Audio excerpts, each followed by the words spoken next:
Put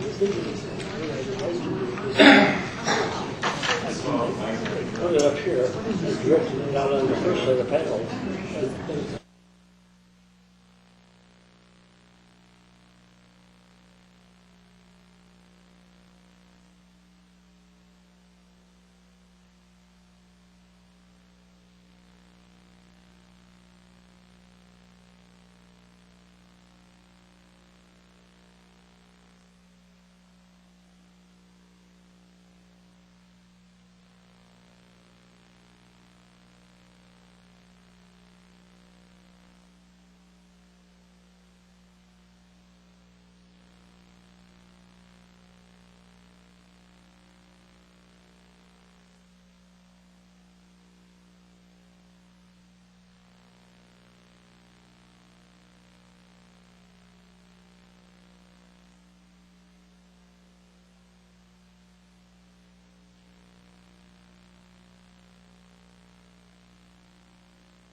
That makes sense.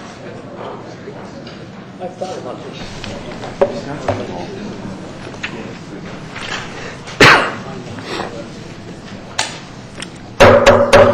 Good morning. Apologize for the brief delay. Welcome to this meeting of the California High-Speed Rail Authority Board. And would the Secretary please call the roll? Vice Chair Richards. Here. Mr. Umberg. Here. Mr. Hartnett. Here. Mr. Balganorth. Here. Mr. Rossi. Chairman Richard. Here. I think you missed Vice Chair Schenck also, who cannot be here today for reasons that she described to me. She's been very diligent about participating on this board. So, all right, we have a quorum. Mr. Hartnett, would you lead us in the Pledge of Allegiance today? I pledge Allegiance to the flag of the United States of America and to the republic for which it stands, one nation, under God, indivisible, with liberty and justice for all. Thank you.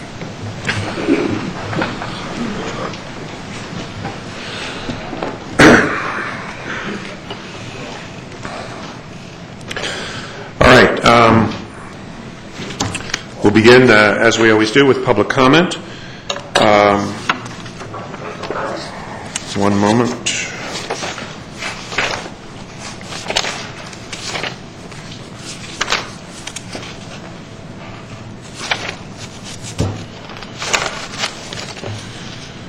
All right. As we always do, we will have speakers speak in the order in which their cards were turned in. I was just going through to determine whether we had any elected officials with us because we always afford them the first opportunity to speak. I did not see anyone from an elected position today, so if I misunderstood that, please let me know. Otherwise, we'll begin. Diana Lacombe. Good morning, Ms. Lacombe. Good morning, Chairman Richard and Authority Board members. I'm Diana Lacombe, President of APAC. First of all, I'd like to thank you for unbundling the right-of-way contract. Today there is a pre-bid in Fresno, but I did want to state or bring to your attention the fact that even though it states it's 30% SVEs, there is no distinction between who is involved in the DBE. There's no 10% DBE and there's no 3% DVBE. It's noted in there just in general terms about the disadvantaged business program, but that's it. Second item that I'd like to discuss with you is that we recommend that the officer, when FRA sent a letter to you in September of 2011, they recommended that the officer that would be assigned to interface with the small business community be a CEO with, quote, unfettered access to the CEO. And we would like to recommend that Mr. Trujillo, the new chief deputy, be that person since he replaced Chris Ryan. Third, something that we've brought up with you before, the utility relocation contracts. We would again like to encourage you to not add this contract to the winning team of the first phase construction contract. And also that we recommend that separate goals be set aside throughout for professional services and construction. Lastly, we recommend that the authority begin crafting a project labor agreement that takes into consideration SBEs, DBEs, and DVBEs. We have about 3 months left before we start construction, and it's going to be extremely important for those small businesses that are non-union that there be a project labor agreement in place that they can participate and so on. Thank you. Thank you, Ms. Lacombe. Next speaker will be Julianne Broyles, followed by David Schwagel.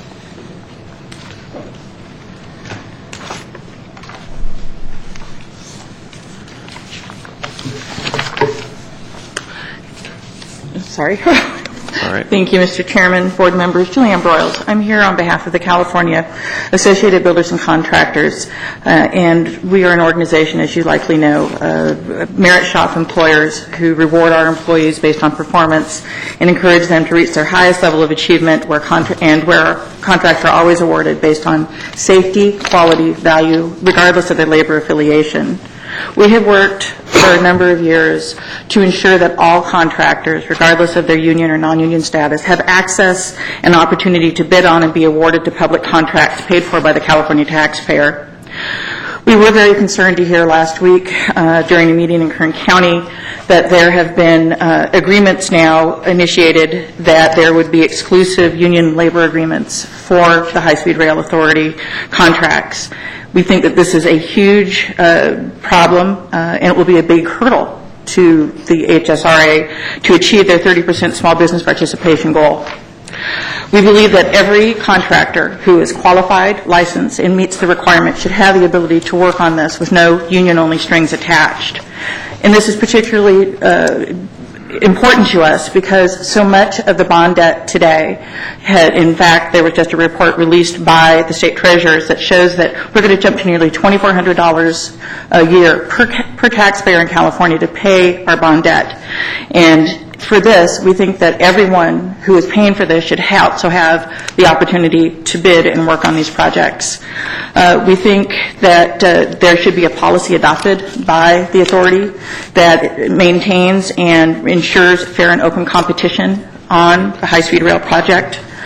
We will be submitting this in written form, and we have the language of the policy in our comments. But we do think that this is very important for the authority to consider and make sure that every Californian has an opportunity to work on this project. Thank you for your consideration. Thank you. David Schwagel, followed by Paul Guerrero. Good morning. David Schwagel, U.S. High-Speed Rail Association. We are teaming up with the Medetta Transportation Institute to hold a conference at Los Angeles Union Station December 3rd through the 5th. We look forward to the authorities' continued support.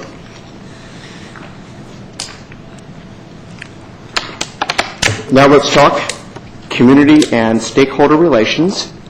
As we know, our project is the biggest game changer for the civil engineering profession in decades.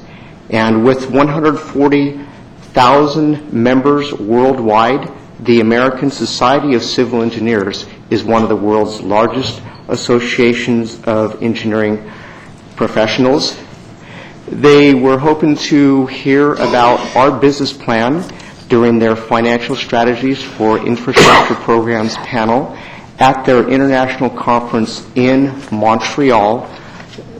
And that particular panel would take place on Saturday, October the 20th, and the international conference actually takes place between the 18th and the 20th. So we need to, I guess, determine how we want to work out the stakeholder relations. I strongly encourage us to develop strong ties with the American Society of Civil Engineers, and I'll check back with you early next week to find out how we want to fulfill their invitation of having us talk about the business plan during their financial strategies for infrastructure programs panel. Thank you so much. Bye-bye. Thank you, Mr. Schreiber. Paul Guerrero, followed by Dan Dolan. Good morning. I'm going to change what I had to say since everybody's talking about project labor agreements. But what I wanted to point out to you is that your small business committee that you've established is a tool, and it's a tool to be used, and it's not being used because it's only meeting every other month.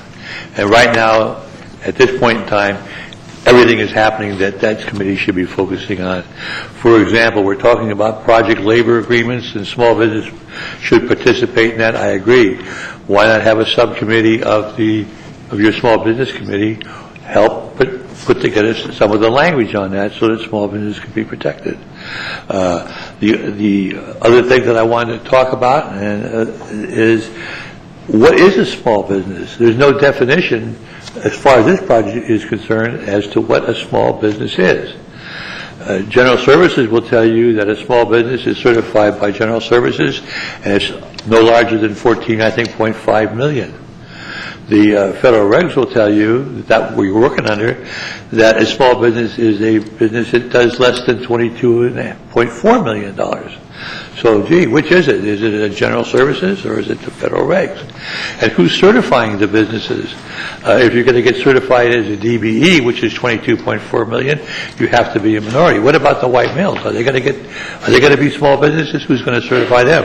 Well, the SBA, the Small Business Administration, certifies them, but nobody knows any of the information I'm giving you right now, and that should be put out to the public so you can determine when you set something aside for a small business, be it moving a house or a right-of-way or whatever, that you set the size standard down as to what that small business is going to be. So this is something, again, that should be handled in your small business committee that only meets every other month. So maybe we could move that up and start meeting every month and get some of this stuff resolved. Thank you. I think I heard last night in the debates that Donald Trump is a small business, Mr. Guerrero. I presume you agree with that position. I heard that too, and I was kind of surprised, but who knows in this world what's what. No, thank you, sir. I didn't mean to make light of what you said. We'll look at that issue.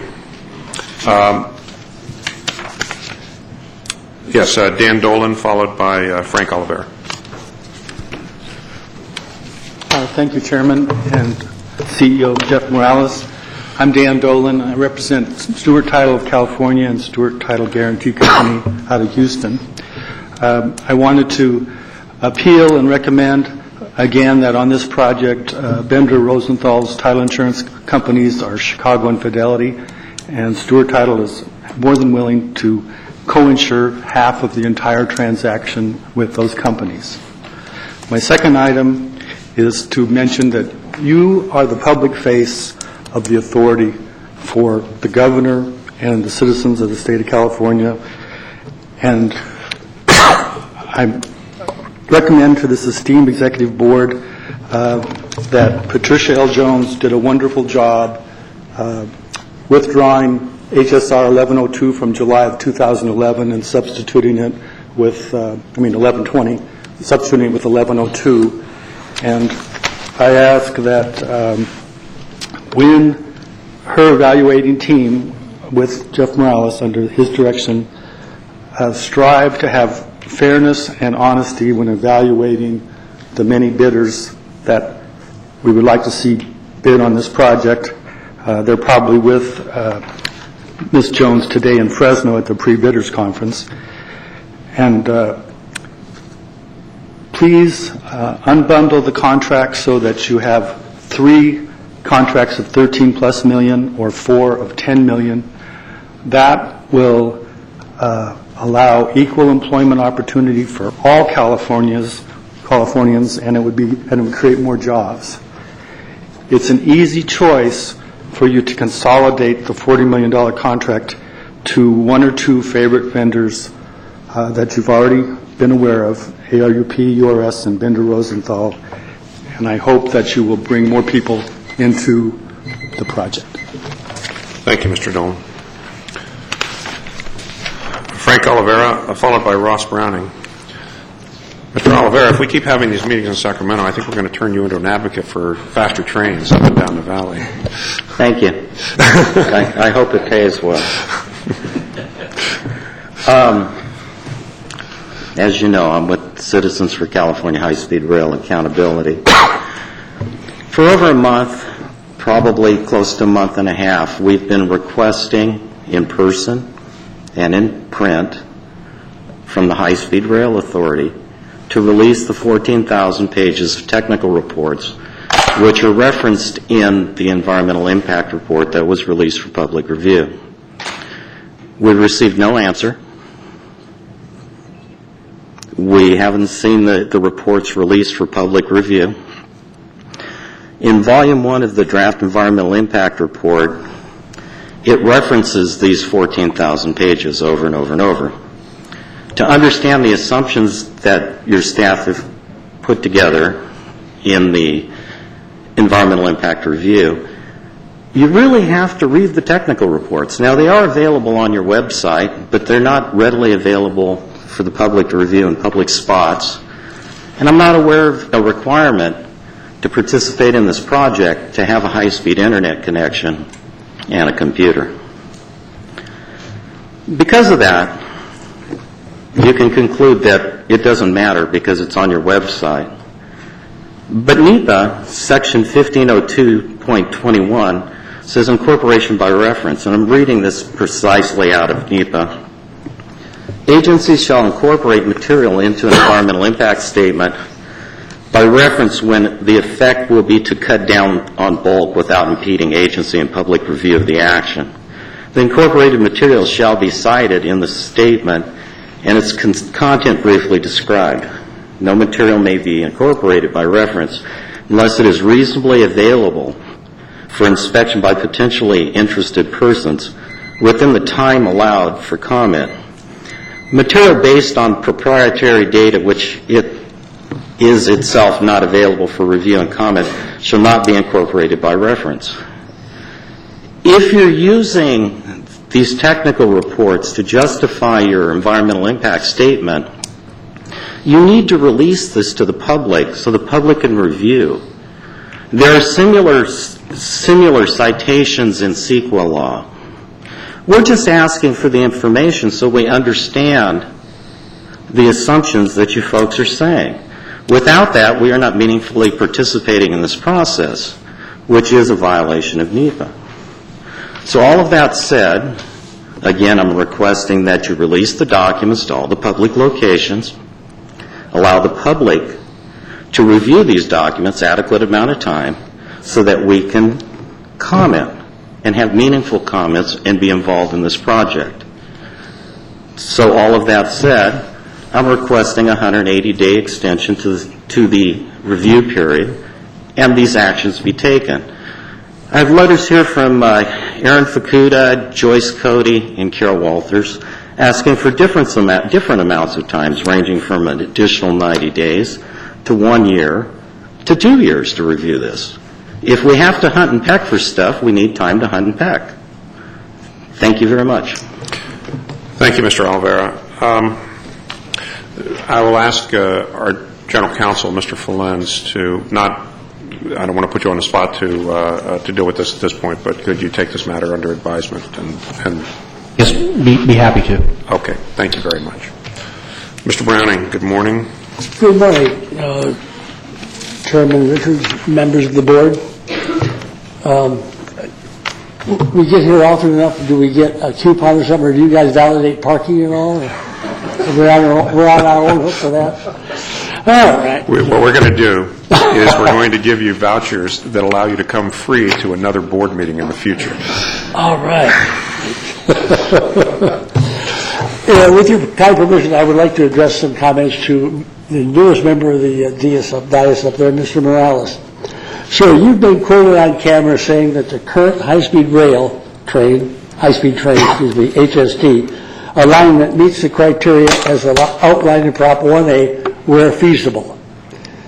The statement was used to justify the elimination of the I-5 corridor and most of the Highway 99 corridor as potential high-speed train alignments.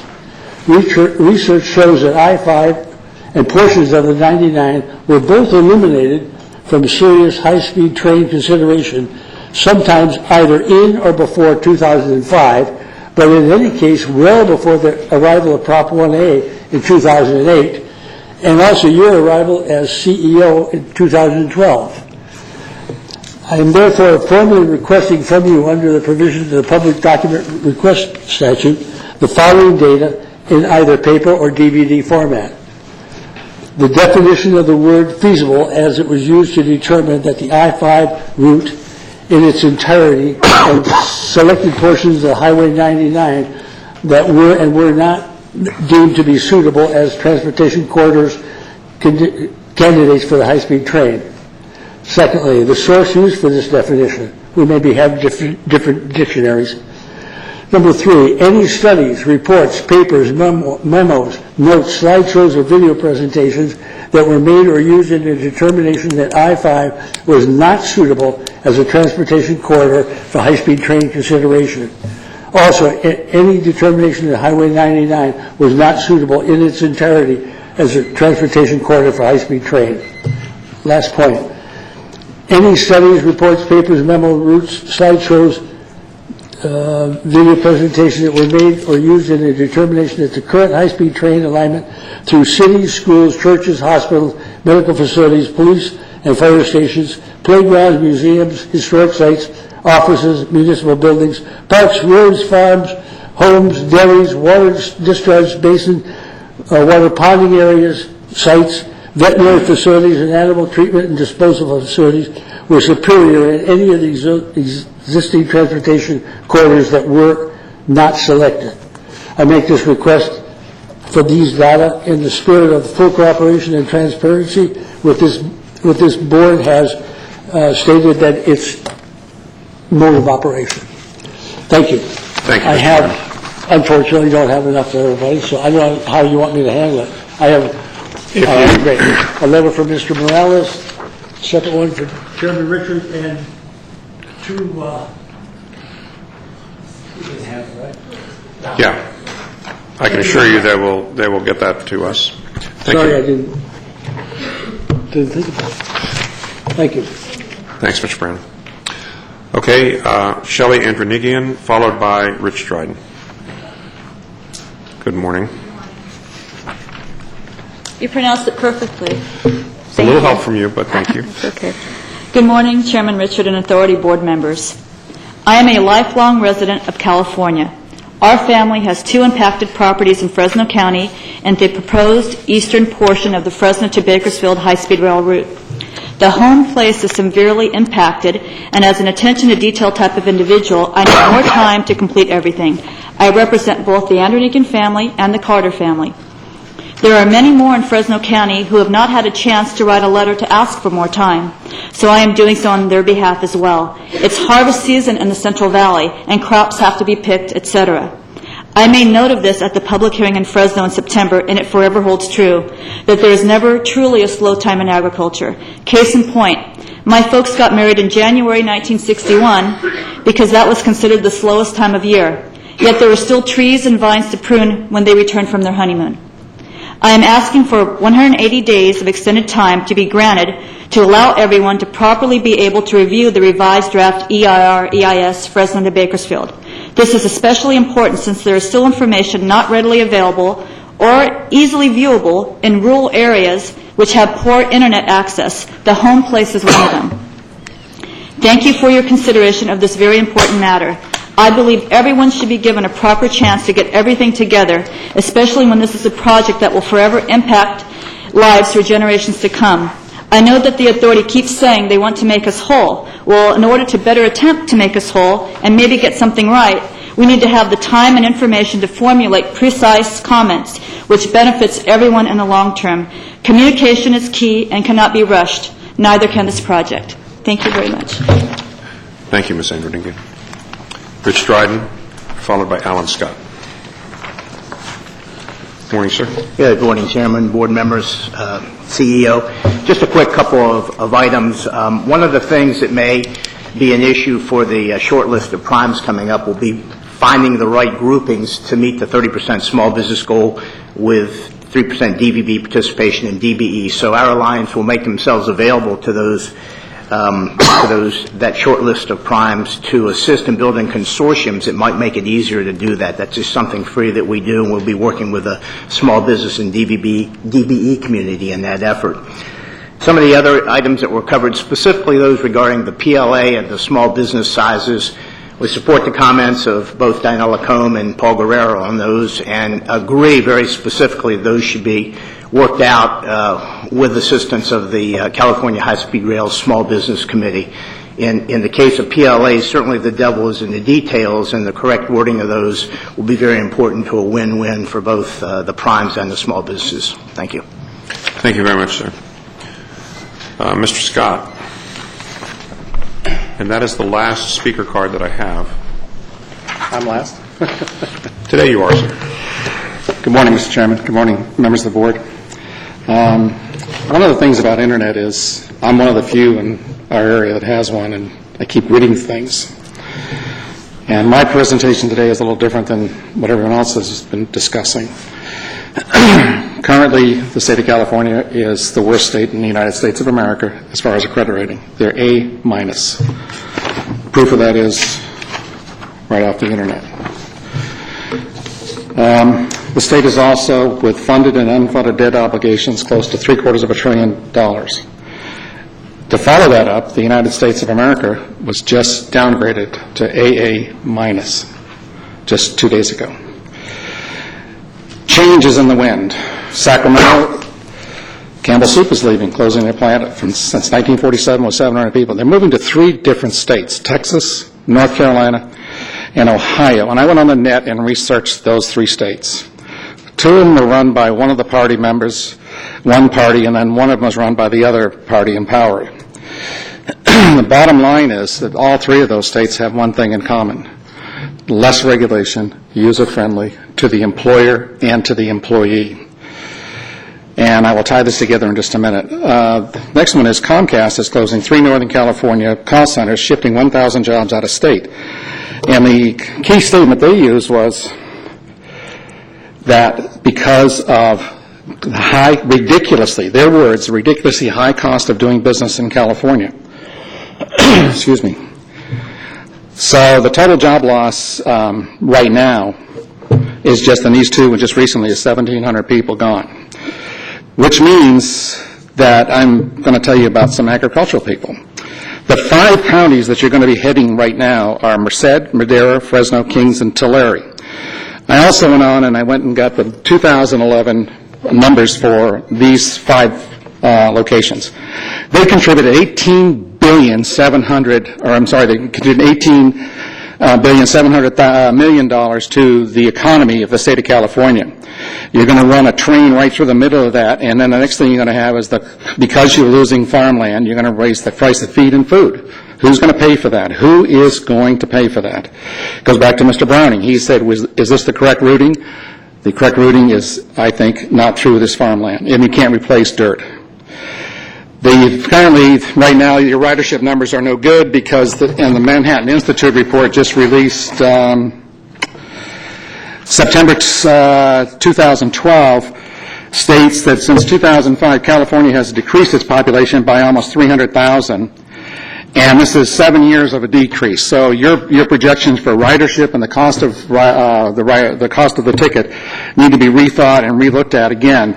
And the bottom line is, we're in a state with a serious problem with financial problems. The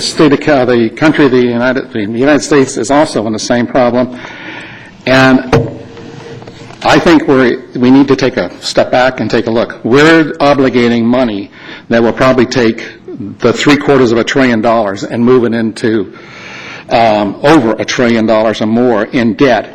And who can pay for that? And I think another gentleman said there's a $2,300 obligation to each California citizen for this, and I think that we need to do some due diligence. Mr. Scott, could I ask you to... I'm done, and thank you very much for your time. And I'm also asking for a 1-year extension. My letter will follow electronically.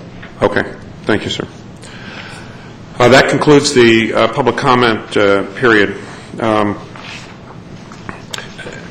I do want to make one comment at this point. I'm always careful, and I think we on the board are careful not to interject ourselves into the public comments because it's your time to speak to us. But there were a couple of comments made this morning on both sides of the issue of project labor agreements, and I just thought I would offer one personal perspective on this, which is that, first of all, I don't believe that any decisions have been made at this point about project labor agreements. Certainly have not come to this board in this level. I have some experience with these, though, out of my prior life in the energy sector and so forth, which were uniformly positive. In fact, my first experience with it was back in the 80s when the state was on a building boom for cogeneration facilities, particularly in the Kern County area around the enhanced oil recovery facilities. And we had companies coming in from Texas, Oklahoma, other places that had never dealt with union labor and were asked to sign project labor agreements. There was some controversy about this, but I do remember one company that came to me and said, we've never worked with a union company in our life. We signed a project labor agreement.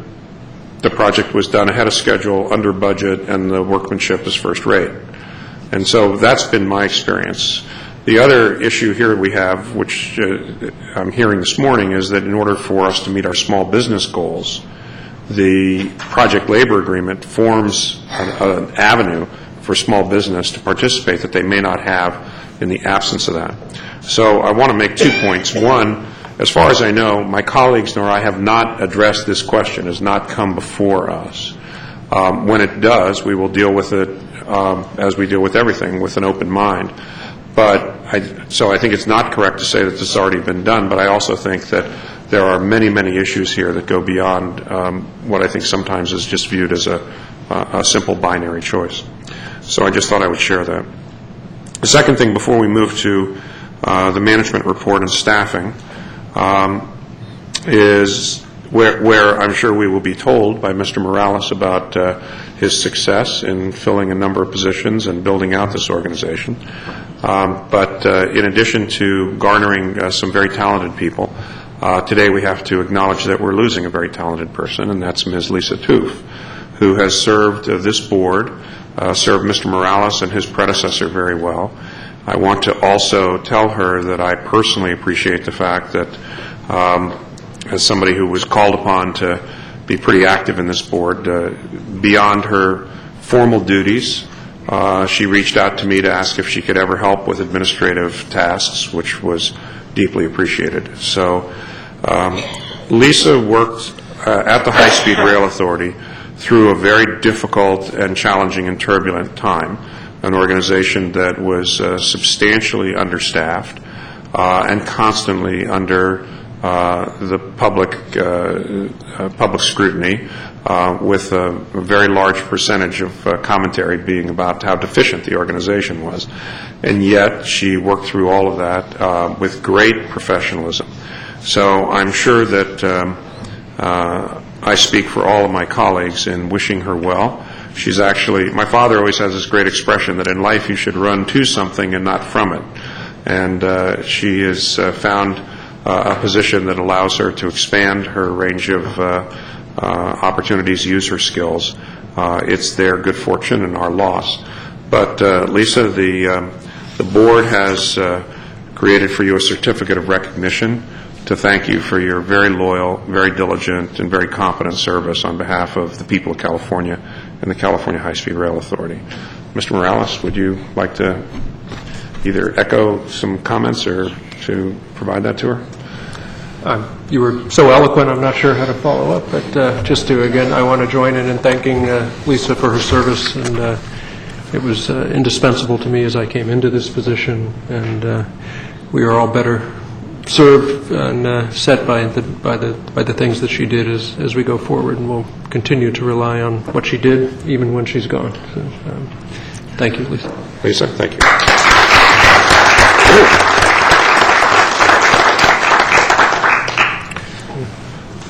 Okay, with that, we'll move to management report, staffing and project status. Did you do the audit? I don't see. Oh, it is the first one. I'm sorry. This is the problem with A lot of things. Go easy on me, Mr. Rossi. Yeah. All right, we'll have a report from the Audit and Finance Committee. Mr. Rossi and Mr. Richards. Before I give you a rundown on the Audit Committee, I, too, as one of those directors who came in very new at a very tense time, want to give my personal thanks, Lisa, to you for all of your help. It's just amazing, and it's a big loss to the authority. But I wish you nothing but the best. Now, as for the Audit Committee, today we reviewed the reports of the State Auditor and the GAO audits. As concerns the California State Auditor, the Bureau of State Audits conducted 2 audits of the authority's operations. The 2010 audit contained 10 recommendations. The authority's most recent status update was provided to the State Auditor on September 17th and reported that all recommendations made in the audit report are fully implemented. The 2012 audit contained 9 recommendations. The authority's most recent status report provided the State Auditor reported that 6 recommendations are fully implemented. The status of the remaining 3 recommendations is as follows. Recommendation 1, the authority will work with the Department of Finance to define a specific plan for use of cap and trade funds, which will be presented in detail in the next business plan. Recommendation 2, the authority will clarify in the next business plan that the state will not be able to use cash flows for other purposes during the term of the financing. And recommendation 3, the authority will fill the Chief Financial Officer and Chief Program Manager position and will then explore options for conducting a workload analysis. So we're moving along with those 3 issues and we'll be done with them shortly. Additionally, the State Auditor had recommended the Department of General Services perform an audit of the authority's procurement processes. Because DGS has reduced the authority's delegated procurement authority, the State Auditor has determined that DGS does not need to perform the procurement audit. As concerns the General Accounting Office, in February 2012, the GAO informed the authority that it would be conducting an audit of the U.S. Department of Transportation and Federal Railroad Administration regarding high-speed rail projects and would include the authority in its field work. The GAO made a request for project-related documents, and all documents relative to the request have been provided. The authority and the project management team met with the GAO and have conducted 3 conference calls to clarify information previously provided and will have additional opportunities to clarify information. The GAO report is expected to be released in early 2013. The authority staff developed a master schedule of legislative or contractually required reports that can be tracked throughout the authority and include a process of automated report notification to staff responsible for each report. The authority recently submitted their first report mandated under SB 1029. Financial report, I will turn this over to Jeff Morales to give us an update on the status of payments of vendors. Thank you, Mr. Rossi. The board, as well as management, have heard concerns in the past about the authority's ability to ensure that its vendors and contractors are being paid in a timely basis. That is a matter of significant concern with all of our vendors and contractors, but given the board's commitment and the authority's commitment to small business, it's especially important for those firms who don't have the ability to sustain themselves, that we be able to pay people on time and pay them promptly. We have worked very diligently on that. I want to give credit to Dennis Trujillo and Thomas Carter and the financial team.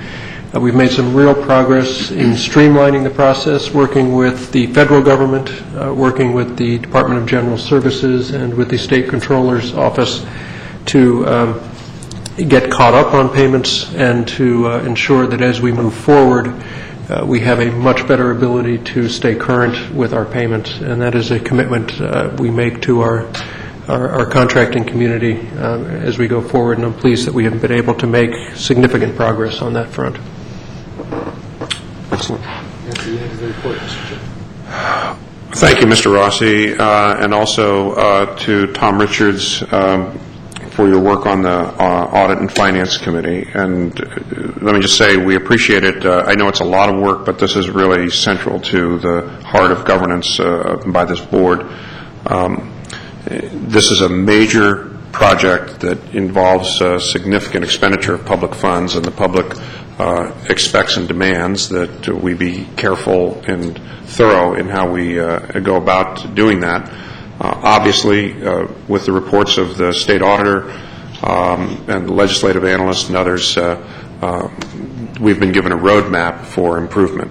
And it's heartening to hear from the committee's standpoint this morning that we're moving along that path very well. So thank you for that. Mr. Morales, thank you, and Mr. Trujillo, Mr. Carter, for the work to make sure that we take care of the people who are doing business with us and becoming more business-like as we do that.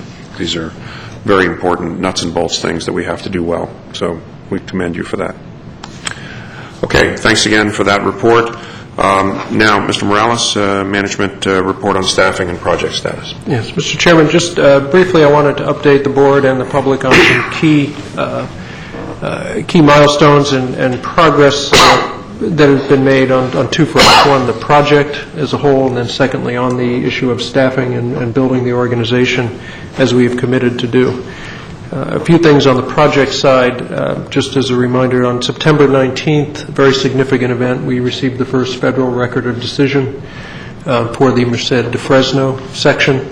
That's a major milestone in the life of this project and allows us to actually move forward now significantly toward construction on that. 2 days later, on September 21st, that was followed by an announcement from the White House that the Fresno to Bakersfield section of EIS would be put on a federal program to ensure greater collaboration and consistency among the federal agencies that are part of the NEPA process.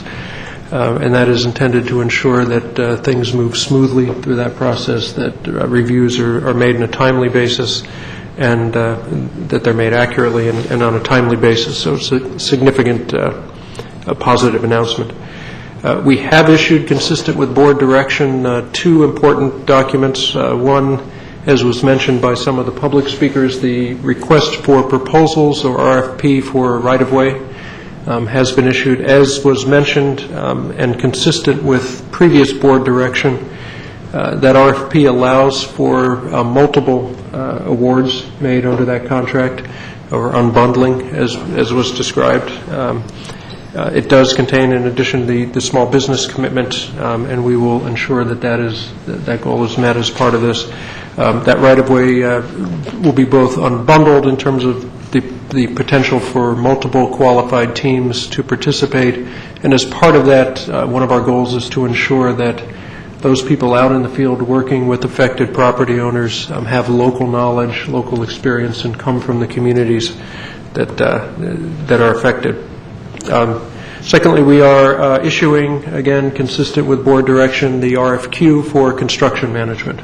That will be out today, I believe, and again, an important step to move forward with the program and to ensure that we have the tools we need to oversee the ultimate construction contracts as they go forward. On the staffing side, as was mentioned, SB 1029, or the appropriation that was provided, has a significant number of reporting requirements, the first of which we delivered on October 1st on schedule and in full accordance with the law, and that describes our staffing and management approach. I want to acknowledge that we have been working very diligently to fill our key positions. In the last 45 days, we've brought on 7 key senior level staff to fill key positions, ensuring that we have the ability to make sure that government people are making government decisions and that we're properly accountable.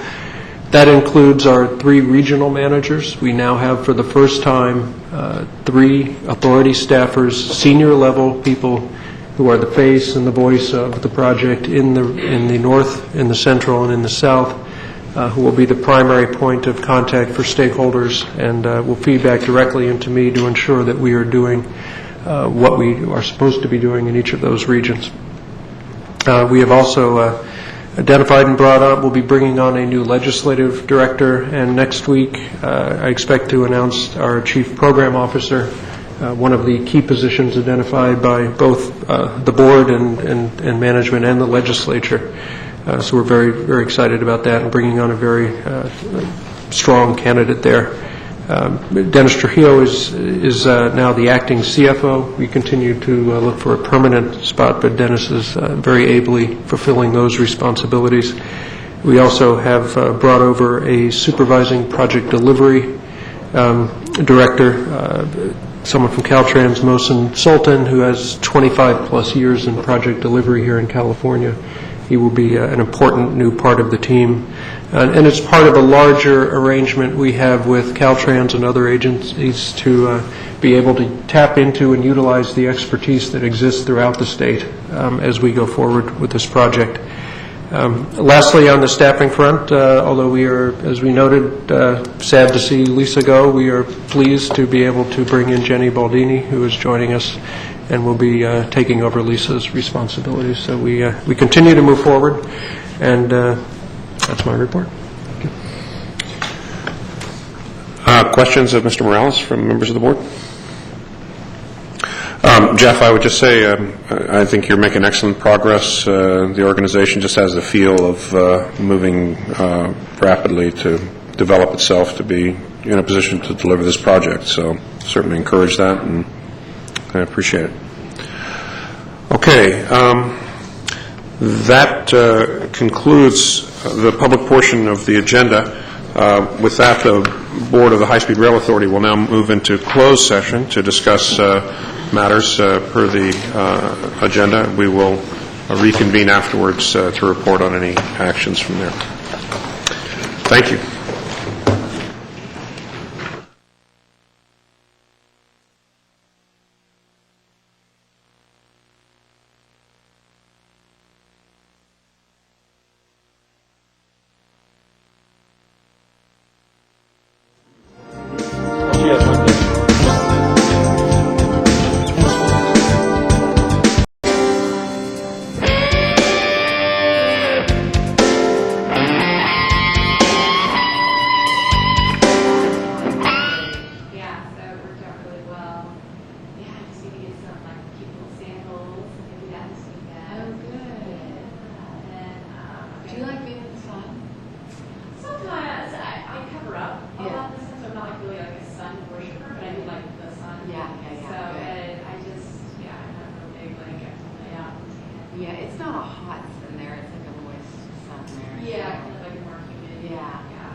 Or, no, I just... No, you can... Okay. Appreciate everybody's patience. You have time for lunch? I do. You're just going to say a few words.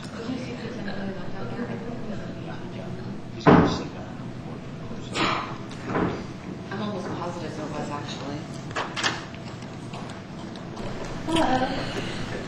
Okay, we're returning after the closed session. There are no actions to report out of the closed session, so with that, this meeting is adjourned. Go A's.